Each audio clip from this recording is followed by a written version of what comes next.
कुमार ने भाजपा पर किया जोरदार हमला, हलफनामा वापस लेने पर जताया विरोध। सम्राट चौधरी के बयान पर जेडीयू ने किया पलटवार, स्वतंत्रता सेनानियों की लड़ाई पर खड़े हो रहे सवाल, सम्राट चौधरी पर कार्रवाई करने की रखी मांग। कोऑपरेटिव लॉ कॉलेज में सत्र 2022 और 23 का आयोजन, पूर्व विद्यार्थियों ने मौजूदा विद्यार्थियों के साथ साझा किए अपने एक्सपीरियंस। मामूली विवाद से नाराज छात्र ने लगाई फांसी, छात्र की मौत से परिजनों में हड़कंप। मेजर ध्यानचंद की 128वीं जयंती के उपलक्ष्य में टाटा स्टील ने आयोजित किया कार्यक्रम में मेजर ध्यानचंद की जीवनी को दोहराया गया। नमस्कार, आप देख रहे हैं आज की खबर, आपके साथ में हूं अफीफा मलिक। केंद्र सरकार के द्वारा सुप्रीम कोर्ट में जातीय जनगणना मामले को लेकर दायर किए गए हलफनामे वापस लिए जाने पर मुख्यमंत्री नीतीश कुमार ने भाजपा पर जोरदार हमला किया। नीतीश कुमार ने कहा कि इस मामले में सभी दलों ने केंद्र की सरकार से मांग की थी, लेकिन केंद्र सरकार सभी दलों की मांग को दरकिनार कर रही है। उन्होंने ये भी कहा कि बिहार में जातीय जनगणना नहीं बल्कि गणना कर रही है। स्तर पर सर्वे होता है, आज भी देखिए तो उसमें और कुछ लिखा हुआ। अरे केंद्र स्तर पर जो होता है पूरे राज्य का होता है, जनगणना उसको कहते हैं। और हम लोग जनगणना नहीं कर सकते, हम लोग तो गणना कर रहे हैं ना, गिनती करवाते हैं ना जी। तो अधिकार है ना किसी को, जनगणना हम लोग थोड़ी कर रहे हैं। तो वो तो केंद्र क्या करता है, खाली SC ST और जो माइनॉरिटी हैं उनकी जातियों के बारे में उनके यहाँ अब तक प्रावधान। और हम लोग बराबर कह रहे थे कि अन्य लोगों का भी कर लीजिए, SC ST सबका करवा दीजिए, मैंने की तो वो तो कोई किए नहीं। तो उन लोग को तो जो करना था तब बोलिए ना, हो जाना चाहिए था ना 2020 में। तो कहाँ हुआ, ये पहला बार हुआ। जब हो रहा है अंग्रेजों के टाइम में भी शुरू हुआ और बाद में जब सरकार यहाँ आई तो तब से चल रहा था। पहली बार 4था साल हो गया है और यहाँ पर इन लोगों ने जनगणना नहीं किया। तो हम लोग तो गणना कर रहे हैं ना, जनगणना थोड़ी कर रहे हैं, गणना कर रहे हैं। और हम लोग खाली एक ही चीज़ नहीं ना कर रहे हैं, आप लोगों को बार बार न बताए हैं कि हम लोग न सिर्फ लोगों के जाति के आधार पर किनकी कितनी संख्या है, किसी भी धर्म के हों, कोई भी जाति के हों, अपर कास्ट हों, पिछड़े वर्ग के हों, अति पिछड़े हों, schedule caste, schedule tribe, Hindu Muslim कोई भी हो, लेकिन उसके साथ साथ सभी की आर्थिक विपरीत दिशा से आ रहे अज्ञात वाहन की चपेट में आने से 3 मोटरसाइकिल सवार, एक चाचा और 2 भतीजे को अज्ञात वाहन ने बुरी तरह से रौंद दिया। एक भतीजे की घटनास्थल पर ही मौत हो गई, जबकि चाचा और एक भतीजा गंभीर रूप से इस हादसे में घायल हो गया, जिनका इलाज बेगूसराय सदर अस्पताल में चल रहा है। बेगूसराय में घर परिवार के साथ मामूली विवाद से नाराज होकर एक छात्र ने फांसी लगाकर आत्महत्या कर ली। छात्र की मौत से परिजनों में कोहराम मच गया। घटना तेतई ओपी क्षेत्र के तेतई गांव की है। मृत छात्र की पहचान तेतई गांव निवासी के रूप में हुई है। फिलहाल इस घटना की सूचना मिलते ही स्थानीय पुलिस मौके पर पहुंची और शव को कब्जे में लेते हुए पोस्टमार्टम के लिए भेज दिया गया है। सुबह में उठे तो पता चला कि फांसी लगाकर हत्या कर दिया। बहन के साथ सो रही थी, छोटी बहन ठीक है। सुबह में जब बहन उसकी उठी ना, देखिए उसका भाई लटक रहा था सब। वो आगे सबके परिजन को उठाई, चाची के माँ दादी के सबको उठा के बताई।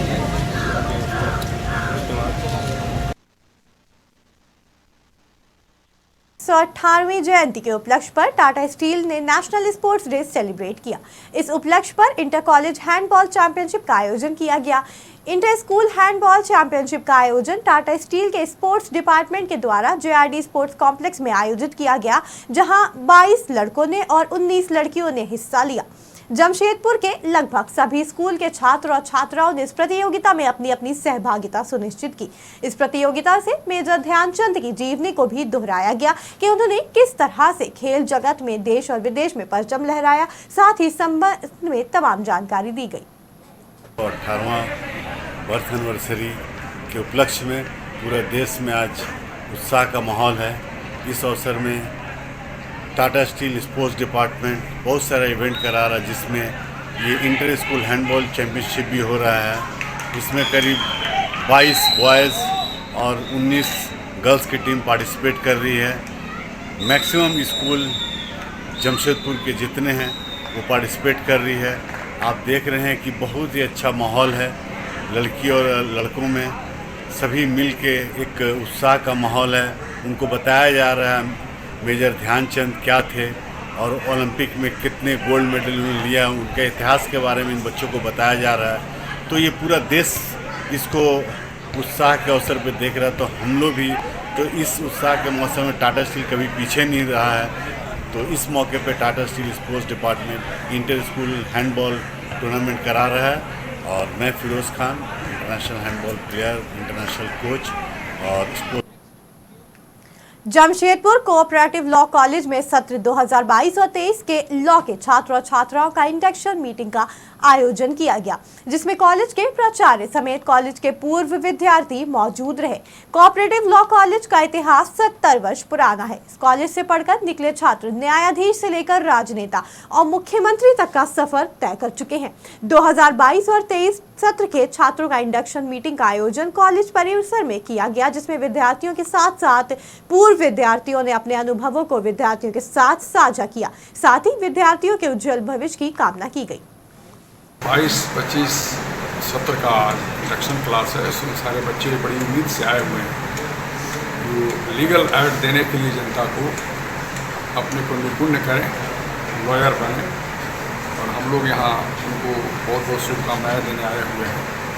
ये महाविद्यालय लॉ कॉलेज का जो है इसका बहुत स्वर्णिम भविष्य है, आगे बढ़ेगा ये और इसका अपना भवन भी बहुत लाजवाब होगा, आगे कुछ वर्षों में ही हो जाएगा। और यहाँ जो बच्चे एलुमनी होंगे यहाँ के वो गर्व महसूस करेंगे कि मैं जमशेदपुर कोऑपरेटिव लॉ कॉलेज का स्टूडेंट रहा हूँ। और इनको जमशेदपुर में सावन महीने के अंतिम सोमवार पर हर हर महादेव सेवा संघ के द्वारा साक्षी गुरुद्वारा मैदान में भजन संध्या का आयोजन किया गया। संघ द्वारा आयोजित 22वां भजन संध्या में मशहूर गायिका कल्पना पटवारी ने भजन की प्रस्तुति की। गायिका कल्पना के भजन में काफी देर तक रात हजारों की संख्या में मौजूद दर्शक भजन की धुन पर झूमते नजर आए। इस आयोजित भजन संध्या में राजनैतिक और गैर राजनैतिक दल के लोग भी शामिल हुए। भजन संध्या में आए लोगों को भोग का प्रसाद भी वितरित किया गया। भाजपा के प्रदेश अध्यक्ष सम्राट चौधरी के विवादित बयान पर जेडीयू ने पलटवार किया।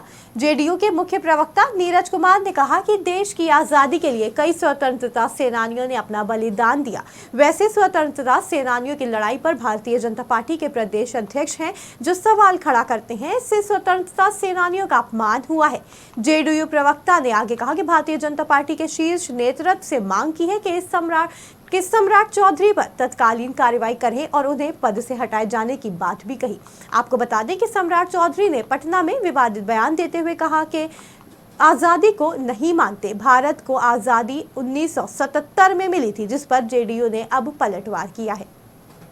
प्रदेश अध्यक्ष ऐसा फर्जी डिग्री वाले को दे दिया, फर्जी पगड़ीधारी, ज्ञान का बिल्कुल अभाव, जिसने देश के आजादी के आंदोलन के नायक, जिन्होंने अपने जीवन को कुर्बान कर दिया, वैसे स्वतंत्रता सेनानियों जिन्होंने देश के आजादी की लड़ाई में बहुत महत्वपूर्ण भूमिका अदा की, उनका अपमान कह दिया कि 1947 में देश आजाद नहीं हुआ है। तो नरेंद्र मोदी आप देश के प्रधानमंत्री हैं, जेपी नड्डा आप अपनी पार्टी के अध्यक्ष हैं, तो आप यह जुबान खोलिए, आखिर क्या कारण है कि 1947 को आजादी जो आंदोलन का जो परिणति हुआ था वो नहीं माना जाएगा? ये तो देश के स्वतंत्रता सेनानियों का अपमान है। तो फिर ये नाटक क्यों कर रहे हो? देश के अंदर आजादी का अमृत महोत्सव मना रहे हो और भाजपा का प्रदेश अध्यक्ष यहाँ कहता है और केंद्रीय मंत्री अश्विनी चौबे की उपस्थिति में कहता है 1947 में देश आजाद नहीं हुआ था। राजनीति में ऐसे ज्ञान देने वाले को डूब मरना चाहिए, लज्जा लगनी चाहिए, शर्मसार होना चाहिए और ऐसे लोगों को समाज के अंदर जो देश के स्वतंत्रता सेनानियों का अपमान करे, ऐसे लोगों को राजनीतिक रूप से दंड भारतीय।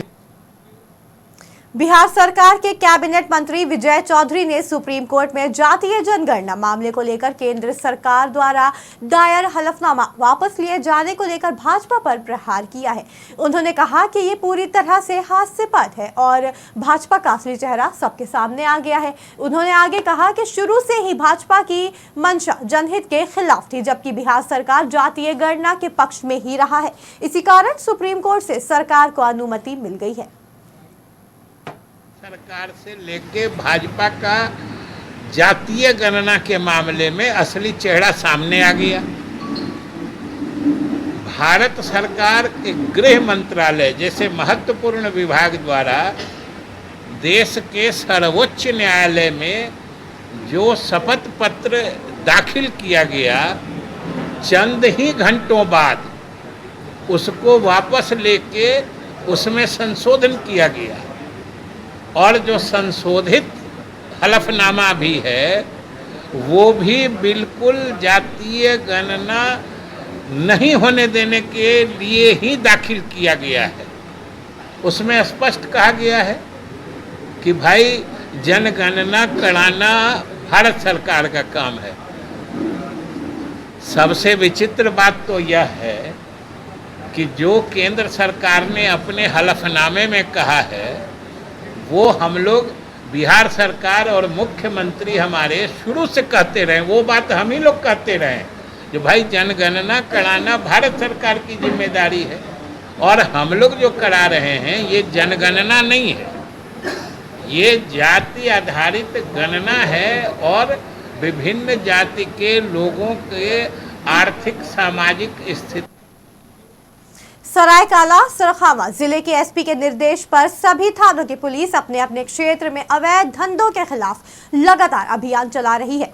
एसपी को मिले गुप्त सूचना के आधार पर खरसावां के थाना पुलिस ने बोरडी गांव में छापेमारी करते हुए नकली शराब फैक्ट्री का अभेदन किया। आपको जानकर हैरानी होगी कि यह शराब फैक्ट्री लगभग 1.5 साल से बंद पड़े प्राथमिक विद्यालय में संचालित की जा रही थी। पुलिस की दबिश पड़ते ही शराब कारोबारी भागने में हालांकि सफल हो गए। फिलहाल पुलिस शराब कारोबारी का पता लगाने में जुट गई है। आज शाम तकरीबन 4 बजे पुलिस अधीक्षक महोदय सरायकेला द्वारा गुप्त सूचना मिली थी कि गांव बोडी में अवैध तरीके से विदेशी शराब का निर्माण किया जा रहा था। इसके एवज में मैंने टीम गठित करते हुए बोडी आया और स्कूल पहुंचा तो देखा कि स्कूल का ताला बंद पड़ा हुआ था। फिर मैंने गांव वालों से पूछा कि स्कूल का ताला बंद पड़ा क्यों है। उन लोगों द्वारा बताया गया कि स्कूल काफ़ी दिनों से बंद है और इसमें कोई स्कूली बच्चे पढ़ने के लिए नहीं आते।